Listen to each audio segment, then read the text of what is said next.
The Concordia space station was a gleaming monument to unity, or so it was meant to appear. Its polished corridors and vaulted ceilings shimmered with artificial starlight, but the atmosphere was charged with tension. Commander Selena Voss strode through the diplomatic hall, her dark uniform pristine, the Earth insignia gleaming on her chest. Her measured steps conveyed authority, yet her sharp gaze hinted at the storm brewing beneath the surface. Humanity's presence at the intergalactic summit was not merely diplomatic. It was a test of survival. Selena paused before the grand chamber doors, glancing at her companions. Lieutenant Arya Soren, a young prodigy with a mind for quantum engineering, adjusted her HoloLens, her restless fingers betraying her nerves. Behind her, Admiral Dahlia Kane, with streaks of gray in her braided hair and a reputation for unwavering resolve, stood like a sentinel. "This isn't just another negotiation," Selena said quietly. "We are here to prove we belong. Fail, and Earth becomes nothing more than a footnote in galactic history." Inside, the chamber buzzed with the presence of species from across the galaxy. The Zorati delegates, tall and angular, exuded superiority. Their shimmering exosuits reflected the cold blue light of their eyes. The Krunth, hulking and scarred, lounged near the walls, their reptilian tails flicking with impatience. The Valdorians, ethereal and inscrutable, remained silent, their elongated forms blending into the shadows. Humanity was an anomaly here, small and untested, invited only out of curiosity. Selena took her seat at the central table, facing Raycon, the Zorati envoy whose sneer was visible even through his translucent faceplate. "Commander Voss," Raycon began, his voice a measured drawl, "your species has much to answer for. Reports of human mining operations, encroaching on restricted zones, have raised concerns." "False accusations," Selena replied, her tone sharp.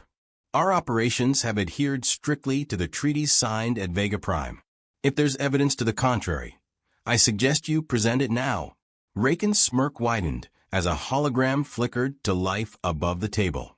The display showed footage of a human vessel crossing into Zorati-controlled space, its mining lasers tearing into a forbidden asteroid field. Gasps rippled through the chamber. Selena's jaw tightened, but her eyes darted to Arya, who was already analyzing the projection. "Commander," Arya whispered, "the metadata on this footage is altered. It's a fabrication." Selena raised a hand to silence the room. "This is a fabrication," she declared, standing. "Lieutenant Soren has identified discrepancies in the metadata. I demand a full forensic analysis of this so-called evidence." The room erupted in murmurs, but Raycon merely chuckled. "Typical human arrogance," he said. "Denying the truth doesn't erase it." Admiral Kane leaned toward Selena. "They're baiting us.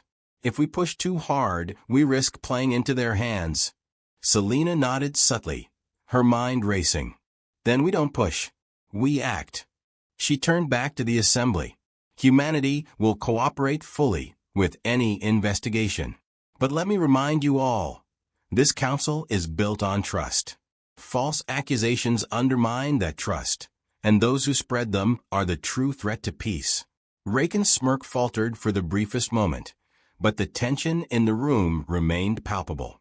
The Zorati envoy leaned back, his gaze calculating. As the council adjourned for a recess, Selena motioned for her team to follow her into a private chamber. Once inside, Arya projected her findings onto a portable console. "The timestamps don't align with the Zorati fleet's movement logs," she explained, her voice gaining confidence as she spoke. "They've spliced footage from 2 separate events. It's crude, but effective enough to sway the uninformed." "They're testing us," Kane said, her tone grim. "They want to see if we'll crumble under the weight of suspicion." Selena's eyes narrowed. "Then we don't just disprove this lie, we turn it back on them. If they want to challenge humanity's place in this galaxy, we'll show them exactly what we're capable of." Before Selena could elaborate, an alert blared through the station.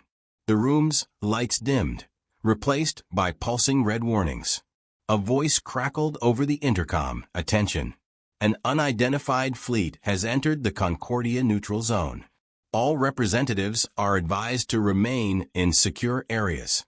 Selena exchanged a glance with Kane. Unidentified fleet? Aria's hands flew over her console, accessing the station's external sensors. It's Krunt ships, she said, her voice tight. 5 of them. Armed and ready. Selena's mind worked rapidly. They're here to pressure us. If we respond aggressively, they'll paint us as warmongers. If we do nothing, we look weak. Kane stepped forward. Let me take a strike team to our ships. We can lock them down before the Krunt make their move. No, Selena said firmly. That's exactly what they want. We're not here to start a war, we're here to stop one. She turned to Aria. Can you neutralize their systems remotely? Aria hesitated. It's risky. I could try a quantum interference pulse, but if it fails... It won't, Selena interrupted. You're the best at what you do. Get it done. As Aria worked, Kane monitored the growing tension on the station's central monitors. Krunt representatives growled at Council security, demanding to speak with their commanders. Raycon watched from the sidelines, his smirk returning. Minutes felt like hours, but finally, Aria straightened. It's ready. The pulse will disable their propulsion and weapon systems without causing permanent damage. Do it, Selena ordered. Aria activated the pulse, and the monitors showed immediate results. The Krunt ships, previously poised for attack, drifted helplessly in space. Confusion rippled through the council chamber as reports of the fleet's sudden immobility spread. Selena stepped back into the chamber, her presence commanding. Neutrality is sacred here, she declared, her voice echoing. Humanity has no intention of violating that principle. But if anyone challenges our right to exist, let this serve as a reminder. We will defend ourselves. The chamber fell silent, the weight of her words settling over the delegates. Raken's smirk was gone, replaced by a cold, calculating glare. As the council recessed once more, Selena allowed herself a moment to exhale. This is just the beginning, she murmured to Kane and Aria. But now they know we're not to be underestimated. The 3 women left the chamber together, their unity a quiet but powerful statement. Outside, the stars shimmered, oblivious to the storm brewing within Concordia's walls. Humanity had taken its first step toward earning respect and fear. The corridors of Concordia Station trembled with tension as the standoff deepened. Commander Selena Voss paced the dimly lit strategy room, her boots tapping an even rhythm against the metal floor. She was calm on the surface, her posture rigid and composed, but the fire in her eyes betrayed her true feelings. The Zorati and Krunt had pushed too far. Diplomacy had its limits, and humanity's patience was nearing its end. Across the room, Admiral Dahlia Kane watched her commander closely, arms crossed over her chest. They'll be expecting us to hesitate. That's how they think of us, fragile, predictable. Her voice was rough with years of command, yet there was an edge of eagerness in her tone. We've shown them restraint. Now we need to show them what happens when we're forced to act. Lieutenant Aria Soren's hands never stopped moving as she fine-tuned the interference pulse system on her portable console. Her fingers danced across the controls, eyes locked on the streams of data. We have options, she murmured, half to herself. I could extend the quantum disruption field around Concordia's perimeter. It would keep the Krunt ships immobilized, but the energy draw is massive. It's a short-term solution at best. Selena stopped pacing. And the risk? High, Aria admitted. If they adapt to the field, they'll override it and we'll be exposed. Kane shook her head. We don't need to trap them. We need to send a message they won't forget. We cripple their offensive capabilities, and we make it hurt. The commander's eyes narrowed. We'll do both. She gestured toward Aria. Prepare the disruption field, but limit its range to just beyond our own ships. Protect them first. Keep the Krunt guessing. Turning to Kane, she continued, as for the message, you'll lead the strike. But no unnecessary casualties. We're not here to wage war. We're here to prove we don't need it to win." The Admiral gave a curt nod, her eyes gleaming with determination. "Understood." An alarm blared, cutting through the tense silence. Aria's console lit up with warning signals. They're making their move. One of the Krunt ships just powered up a secondary weapons array. They're targeting the council chamber itself. "Now!" Selena's voice was sharp, her mind racing. "They're violating the treaty right here in neutral space." Kane's smile was grim. "They think we won't retaliate." Selena's expression hardened. "They're wrong." The station's central display flickered to life, broadcasting the unfolding crisis. The Krunt warship, its jagged hull bristling with cannons, loomed ominously as it prepared to fire. Around it, the other ships remained paralyzed, their propulsion systems still compromised from Aria's earlier interference. In a fluid motion, Selena activated her personal comm fleet command. "This is Commander Voss. Code Red. Engage defensive protocols immediately. Prepare countermeasures on my mark." She turned back to Aria. "Deploy the expanded disruption field." Aria's fingers flew across her console. The air hummed as invisible energy surged outward from the human ships, wrapping the station in a protective cocoon. A pulse rippled through space, striking the Krunt vessel with a burst of quantum interference. The ship shuddered violently, its weapon systems flickering offline. "Direct hit," Aria confirmed. "But it won't hold for long." "Then we won't need long." Selena gestured sharply to Kane. "Launch tactical drones. Precision strikes only. Disable their targeting systems, engines, and communication relays." Admiral Kane's eyes lit with purpose.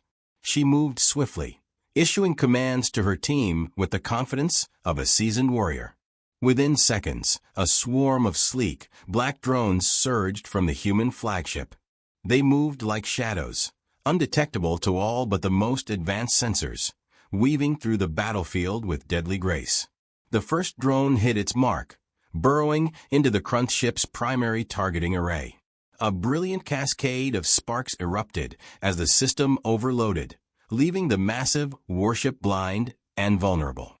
Another drone slashed through its communication relay, severing its link to the rest of the fleet. Kane's voice crackled over the comm, "Target neutralized. They're dead in the water." Selena watched the scene unfold on the central display. The Krunt warship, once poised to deliver a devastating blow, now drifted aimlessly. The remaining ships hung silent and still, trapped by Aria's disruption field. A murmur rippled through the council chamber, where alien delegates watched the spectacle in stunned silence. The Zorti ambassador's expression, once smug, had turned to one of cold calculation. Selena's voice was calm but carried the weight of command. "To all members of the Galactic Council, humanity has acted in defense of this station and the principles of neutrality you claim to uphold. We will not allow aggression to dictate the future of diplomacy." Her words echoed in the vast chamber. No one dared respond. Raycon, the Zorati envoy, finally broke the silence, his voice a measured drawl. "An impressive display, Commander. But brute force is a temporary solution. You've earned fear, perhaps. Respect remains to be seen." Selena met his gaze without flinching. Fear and respect are often two sides of the same coin. Which one you feel is up to you. With a sharp nod to her team, she left the chamber, her heart steady despite the adrenaline coursing through her veins. Behind her, the galactic delegates whispered and watched, knowing something had shifted, something they could no longer ignore. The air in the council chamber remained heavy with silence long after Commander Selena Voss departed. The echoes of humanity's decisive action reverberated through every corner of Concordia Station. Outside, the stars burned cold and distant, indifferent witnesses to the power struggles of sentient beings. Within, respect and fear warred in the hearts of those who had once dismissed humanity as a fleeting curiosity. Selina stood at the viewport of the private command room, her reflection a spectral double against the black void.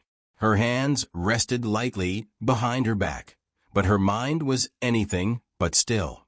The battle had been won, but the war for humanity's place among the stars had only just begun. Admiral Dahlia Kane entered, her movements precise and her expression sharp with satisfaction. "They're rattled," she said, her voice carrying the weight of victory. "The Krunt won't risk another move for now. The rest of the council is reeling. I've already heard whispers. Some are ready to negotiate." Selina did not turn from the stars. Whispers are the prelude to daggers.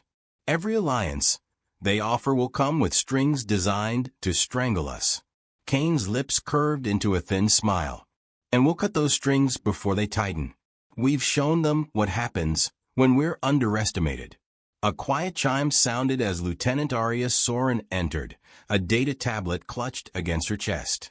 Her eyes, bright with triumph and exhaustion, scanned the room before she spoke.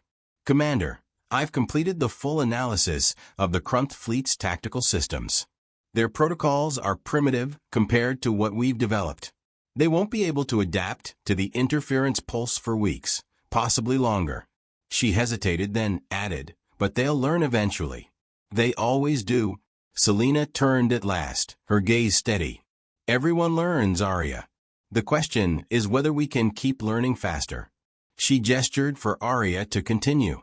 "The Zorti aren't just observing," Arya said, her voice tightening with urgency. "They've begun reinforcing their outposts along the Andorian corridor. It's a strategic choke point. If they consolidate power there, they could cut off half the major trade routes." Kane frowned. "A prelude to war?" "Not yet," Selina replied. Her voice was calm, but her eyes burned with resolve. "They're positioning themselves to control the galaxy without firing a single shot. They want fear to do the work for them. Our display of strength today will make them cautious, but it won't stop them. We need more than technology to survive what's coming. We need alliances of our own."